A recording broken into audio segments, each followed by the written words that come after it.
Hey, how's it going guys? Captain Kuba here, and I have to tell you, I absolutely love being called a God of War YouTuber. This series has been my favorite ever since I played it back in 2005, and not a day goes by that I don't regret uploading my first God of War video. But I have to be honest with you, getting asked the same questions over and over again gets really repetitive. I'm not taking it on the people who ask me these questions. They are probably new fans to the series who came across my channel and want my opinion on things. This is totally understandable, and I'm flattered that they believe my opinion matters.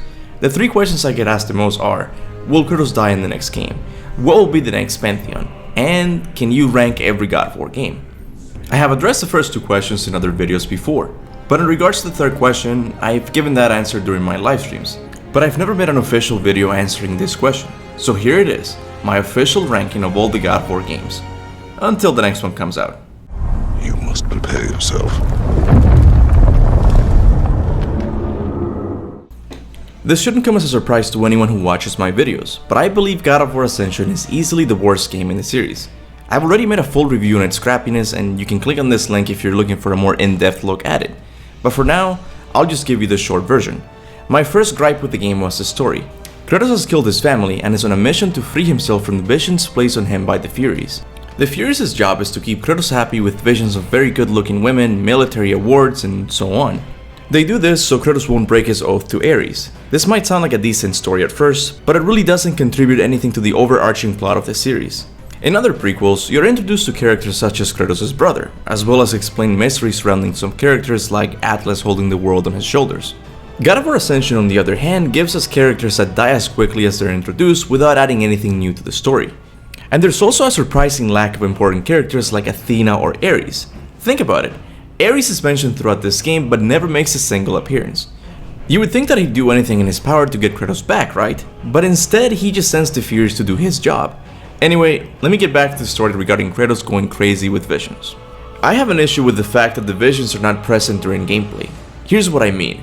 If you've played God of War Ascension, did you feel that Kratos was going crazy during gameplay? I'm not a game designer, but I think this disconnect of cutscene Kratos with gameplay Kratos could have been easily fixed by adding a few disappearing chests that made the player question what was real in the environment.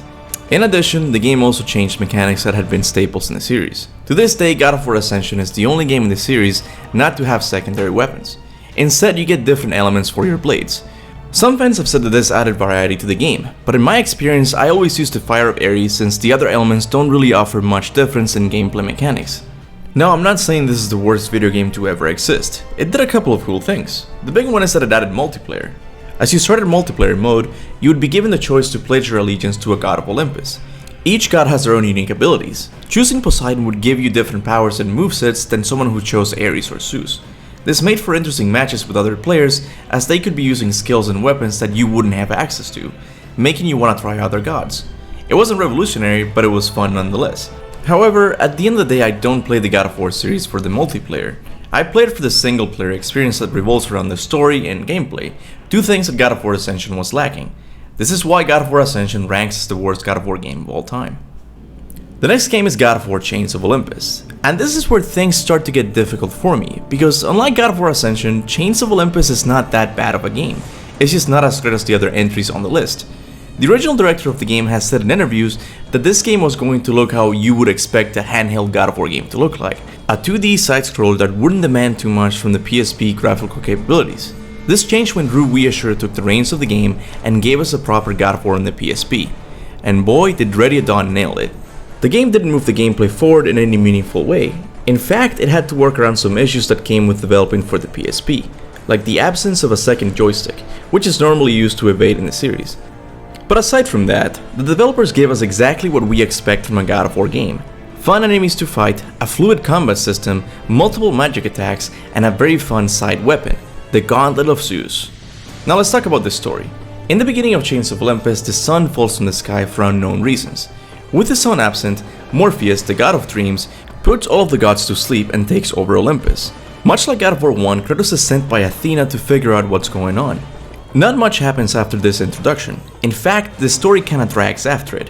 It's not until it's revealed that Persephone is really behind it all, and she plans to destroy Olympus, that things start to get interesting. Persephone gives Kratos the choice of staying with his daughter in the Elysian fields for a few hours until Atlas destroys the world, or forsake his daughter forever in order to stop Atlas.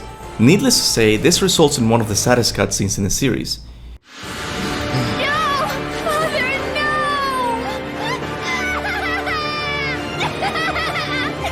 At that moment, Kratos knew his destiny was not with Calliope. The fates were never that kind. All in all, Chains of Olympus is a solid God of War game, but struggles with the pacing of its story, technological hurdles that came with developing for the PSP, as well as the game being really short. So do I recommend this game? If you have PlayStation now and consider yourself a hardcore fan of the series, then yes, but if not, then don't worry too much about it. Aside from learning how Atlas ended up holding the world and getting a better understanding of the darker side of Olympus, you won't get much out of it. Coming in at the number 5 spot, we have the most underrated game in the series. Ready at Dawn's second God of War game, Ghost of Sparta. Once again, Ready at Dawn had to work with the PSP capabilities to give us another stellar entry in the series. And I'm not sure how they did it, but this game looks almost as good as any PlayStation 2 game. Things like Kratos' body stained with the blood of his enemies during combat, the city of Sparta being extremely detailed, realistic looking cutscenes, the list can go on. Just trust me when I tell you that this is one of the best looking PSP games ever made. But it wasn't just the graphics that I found mind blowing about this game. Unlike Chains of Olympus, they actually moved the gameplay forward by adding 2 big changes. A new charging ability that would allow the player to either punch, slam, and even throw smaller sized enemies. This could also be performed mid-air for some extended combos. It might not seem like much, but Kratos charging towards an enemy is something that you need to experience. The second thing they added was, in my opinion, the best side weapon in the entire series. Not the Nemean Cestus, not the blades from God of War 4, not even the Barbarian Hammer. Those in my opinion have nothing against the Arms of Sparta. The developers somehow managed to take the feel of the Blades of Chaos and fuse it together with what is commonly described as a defensive weapon. When you have the Arms of Sparta equipped, you can charge your enemies with your shield, create magical waves by slamming it on the ground, throw an infinite amount of arrows for long range attacks, rain devastating amounts of arrows on your enemies. It's honestly the Swiss Army knife of God of War weapons. The charging ability in the Arms of Sparta, plus new magic attacks and combos, made Ghost of Sparta a delight to be played back in 2010. Now let's talk about the story. I'm almost tempted not to tell you what happens in it because of how important it is. You see, God of War Ghost of Sparta came out in 2010, but the story takes place between God of War 1 and 2, so it gives you additional reasons for Kratos' anger in later games. The story revolves around Kratos looking for his long-lost brother, Deimos. In this game, you truly see how evil the gods are. Zeus curses his mother to turn into a monster if she reveals to Kratos who his father is, leaving Kratos with no choice but to murder his own mother in self-defense. It's also revealed that Athena stood by and did nothing as Deimos was kidnapped by Ares. And after everything Kratos went through to save his brother, Thanatos ends up killing him at the end. All of these moments serve to show Kratos' descent into a rageful person that he is in God of War 3, and the game does an excellent job at pacing him throughout the adventure so you never feel bored. It is not over. The gods will pay for this. So why isn't this game higher in the ranking then? Well, I think 2 new additions to Kratos' arsenal make him a little too overpowered. Thera's Bane and the Scourge of Erinnys. Thera's Bane was the rage meter replacement for Ghost of Sparta, but instead of just using it once, the game simply gives it a cooldown and then it's good to go again, allowing players to cheese it. The game does throw a few armored enemies that require Thera's Bane to take them down, but its cooldown is still too fast. Next is the Scourge of Erinnys. This magic attack literally latches onto enemies, takes their health and gives them to Kratos, making the green chest completely obsolete, as you can simply use this during combat if you're low on health. Thera's Bane and the Scourge of Erinnys take away all the pressure and challenge of the game, making the game way too easy to beat. Overall, Ghost of Sparta is a great game, but if you're planning on playing it, make sure to play it on one of the harder difficulties. At number 4 we have the game that made me a God of War fan, the original game in the series, God of War 1. Before I played this game, I was into Mortal Kombat, Recoil, Need for Speed, and any game that was known for its mechanics and nothing more. But when I played God of War 1 and the main menu transitioned straight into a cutscene with an Ashen warrior saying, "The gods of Olympus have abandoned me," I knew this was going to be a completely new experience. I know there were other games known for their cinematics and storytelling, but for some reason I had never played them before. Maybe it's because it always felt like the developers either had to go with storytelling or fun gameplay mechanics, but with God of War, I could have them both. Combat was as smooth as I had experienced. The Blades of Chaos would move effortlessly as it cut down its enemies. Magic attacks were beautifully integrated into combat, and bosses, although there were only 3 of them, were a blast to fight, as each one of them had a puzzle element that would make their defeat all the more satisfying, like having to share a health bar with the boss or having to use the ballista to wound the Minotaur.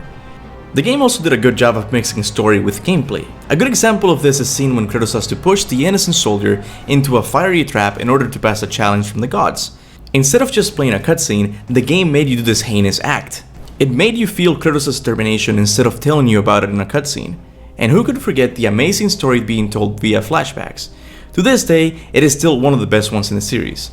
But with that said, the game was released back in 2005, so naturally some concepts and mechanics will not be as refined.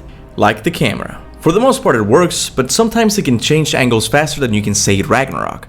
And I don't know what David Jaffe was smoking, but what was he thinking when he decided to include a beam section with blades? And oh my god, those spinning towers with, you guessed it, more blades. Since the first game in any series has the responsibility of paving the way for sequels, we can't fault them too much for trying things that didn't work out at the end.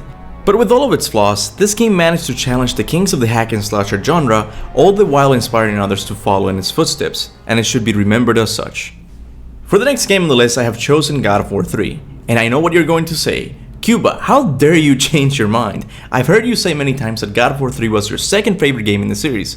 How come you bumped it to 3rd place now? And that's a valid question. It's true that God of War 3 was my favorite game for the longest time. It has the best soundtrack in the series, even to this day. The combat system can compete with other well-known hack and slasher games, it has a good variety of enemies to fight, it has a lot of great bosses. It's one thing to have a lot of bosses, but it's another thing to have a lot of great bosses. It was a revolutionary game in the PlayStation 3 era, with its graphics and its Titan technology, and it was the first game in the series that tried to make Kratos more than a raging monster by making him care for Pandora. Pandora, no! You know why I'm here. You brought me here to do this. I will find another way. This has nothing to do with her! It has everything to do with her! Put her down! This is easily one of the best action games I've ever played. So after listing so many positive things, why did I bump it to 3rd place then? The game let me down a little bit for not putting enough emphasis on the mythological aspects that make it a God of War game. In the first game, Kratos' main goal is to obtain Pandora's box. In the second game, he had to reach the Sisters of Fate temple in order to turn time back. In Chains of Olympus, he had to rescue Helios, the sun god. And even though God of War 2018 is all about taking Fate's ashes to the highest peak in all the realms, you're always doing something mythological, like going to Alfheim or finding the Jotunheim Tower in the realm between realms. Physical goals like these make the story feel more like an adventure. In God of War 3, Kratos is once again tasked with obtaining Pandora's box to kill Zeus. Something that should take away a few points from this game for being too similar to the first one, but that's not really my complaint. My problem comes at the end when Athena reveals to Kratos that the power within the box was hope itself. A strength great enough to overcome fear. Locked deep inside of you, Kratos, is hope. And get this, he didn't even obtain it when he sacrificed Pandora. He got it all of those years back when he opened the box to kill Ares, making the events of the game and Pandora's death completely pointless. And really, Santa Monica, hope is the strongest power in the Greek pantheon? Don't get me wrong, this is a great game, and I'd recommend you give it a try if you have some free time. The story is a bit weak, but the combat and boss encounters should be more than enough reasons to give it a playthrough. And if not, do it for the soundtrack.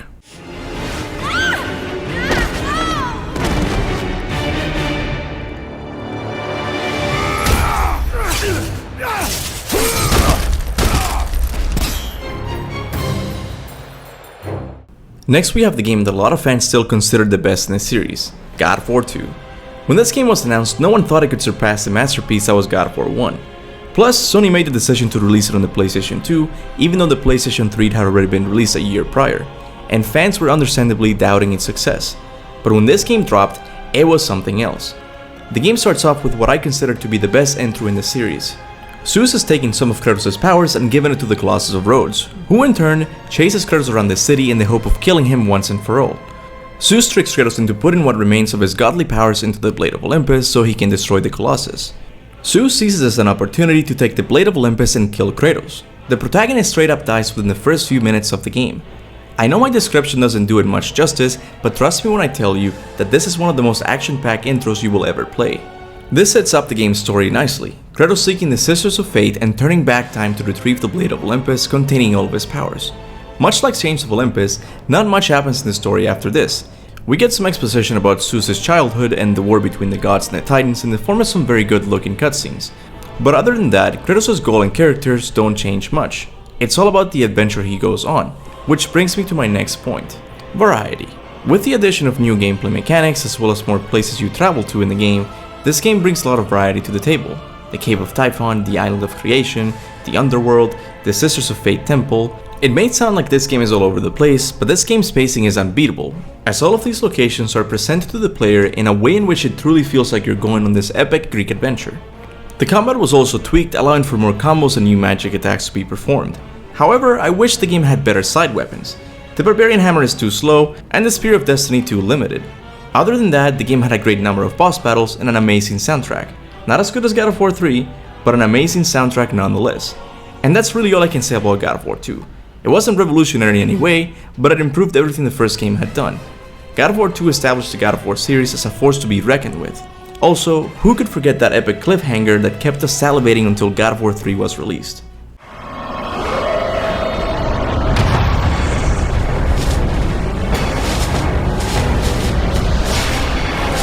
Zeus, your son has returned! I bring the destruction of Olympus! And for the number 1 spot, we have the undisputed winner, God of War 2018. Everyone who has played this game knows exactly why it's good, and believe me, a lot of people have played it. I'm almost tempted to not even say anything about it, since countless other YouTubers have done a better job at explaining why this game is so amazing. So instead, let me tell you what this game means to me. God of War 2018 completely changed the classic game formula that was so close to my heart, but in turn, replaced it with something that I loved even more. To completely get rid of staple mechanics that I've gotten accustomed to was such a bold move, but it won me over completely with its new ideas. God of War 2018 encompasses the realization of what changes with time. Many of us, myself included, have grown up playing the God of War games, and as we have matured and changed, so has the series. This game reflects how far both Kratos and the fans have come, and packages all within an awesome game that absolutely deserved to win the Game of the Year. That is what God of War 2018 means to me. But putting my sappy monologue aside, let me go into detail as to why this game is probably the best I've ever played. First of all, Santa Monica didn't start this reboot from scratch. They listened to what the critics had said about the previous games not having an engaging enough story, so they decided to put as much time and effort as they could into the story, and boy did it pay off. The story starts off with a Kratos who is genuinely trying to change. He knows he messed up big time in his younger days, and now that he has a son, the last thing he wants is for him to follow in his steps. The goal is simple: take the ashes of his late wife Faye to the highest peak in all the realms with his son Atreus. Along the way, they meet characters that will help Kratos realize the importance of being there for his son, instead of just distancing himself for fear of contaminating him with his rage. This drama is the catalyst for some of the best moments in the series. Sure, we can talk about how cool it was to kill Kronos in God of War 3, or how awesome the fight with Zeus was, but the moments in God of War 2018 will hit you with a more meaningful punch.